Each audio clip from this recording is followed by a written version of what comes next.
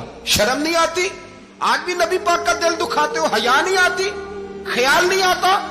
اور لوگ گھر میں بیٹھ کے باتیں کرتے ہیں، کہتے ہیں جی جو بیت اللہ میں ہو وہ بھی برا ہو سکتا ہے۔ بیت اللہ میں تو 360 بت بھی تھے، وہ اچھے تھے۔ مدینے میں تو 360 منافق بھی رہے، پوری سورہ منافقون نازل ہوئی، وہ اچھے تھے۔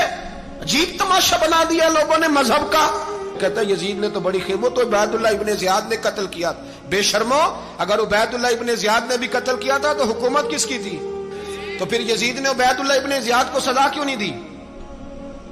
بلکہ ایک جگہ 2 گورنریاں دی اس کو، یہ حال کیا۔ بلکہ سنو کہ یزید چھڑیاں مار رہا تھا، چھڑیاں۔ امام حسین کے لبوں پہ تو نعمان بن بشیر صحابی تھے، بول پڑے، کہنے لگے یزید بدبخت، ہاتھ پیچھے اٹھا، مجھے اللہ کی عزت کی قسم میں نے سینکڑوں بار نبی پاک کو ان ہونٹوں کو چومتے دیکھا ہے۔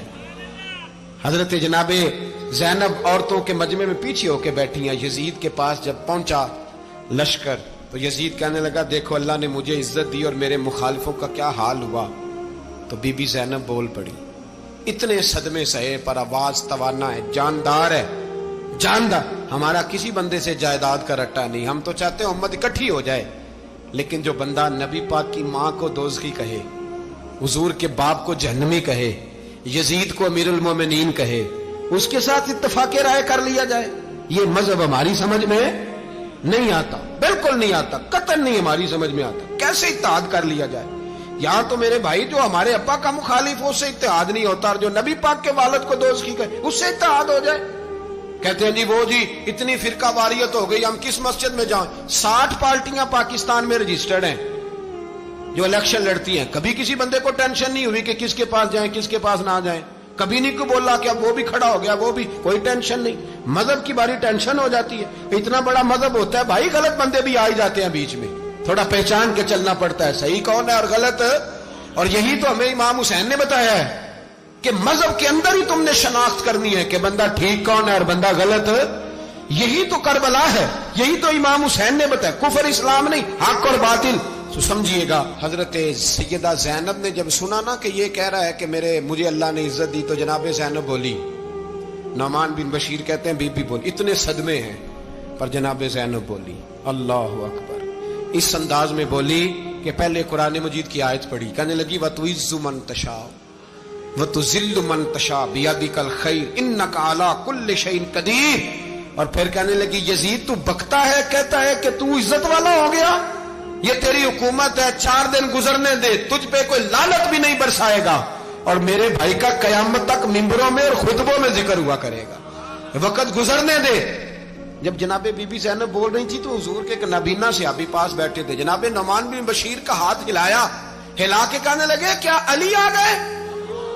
تو علی کی آواز لگتی ہے، جبریل امی بول رہے ہوں جیسے، حکمت کے گوہر رول رہے ہوں جیسے، دربار دمشق میں بی بی زینب کا خطاب، منبر پہ علی بول رہے ہوں جیسے۔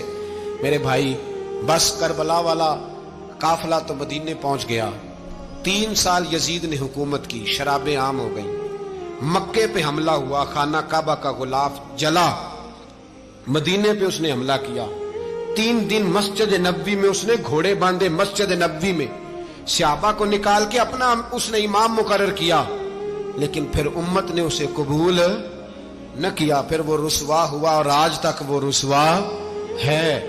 لیکن امام حسین کا نام کل بھی زندہ تھا اور آج بھی۔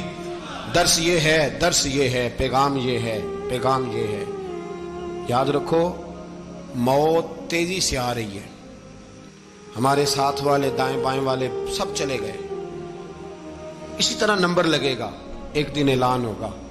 ضمیر کے قیدی بن کے زندگی نہ گزارو، بالکل نہ گزارو، یہ تھوڑی سی زندگی ہے، دنیا سجن المومن۔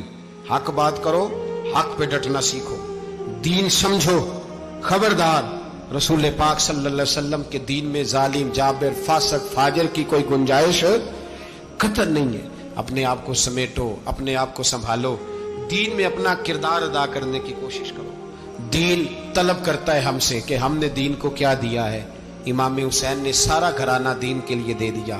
ہمارا جو بچہ کسی کام کا نہیں رہتا اسے مدرسے داخل کراتے ہیں. ہم نے دین اتنا کمزور کر دیا ہے کہ عالم اگر شور نہ کرے، عالم اگر شور نہ کرے، زور نہ کرے، گھٹن والا ماحول ہو گیا. مذہب کی پوزیشن کمزور کر دی. اب جہاں تک اس بات کا تعلق ہے جی فرقے ہو گئے، تو میرے بھائی یہ کوئی اتنی خطرناک بات ہے، یہ کوئی اتنا مشکل معاملہ نہیں ہے. یہ تو امام حسین نے بتا دیا تھا کہ یزید کے طور پر ایک غلط فرقہ کھڑا ہو گیا ہے، لہذا اس کا مقابلہ کرنا ہے. اس میں کوئی بری بات ہے؟ لیکن ایک سبق ہے بزرگوں کا کہ اگر سچی بات بھی نہیں کرنی تو پھر اس منبر کا حق ادا نہیں ہوتا. جو سچ بولے وہ حسینی ہے، جو ظالم کے سامنے کھڑا ہو جائے وہ حسینی ہے. جو مصلحت کوش ہو، جو کہے ٹائم نہیں، گراؤنڈ ریالٹی نہیں، حالات نہیں، طبیعت نہیں، موقع نہیں، تو ابھی امام حسین کے پیغام کو نہیں سمجھا.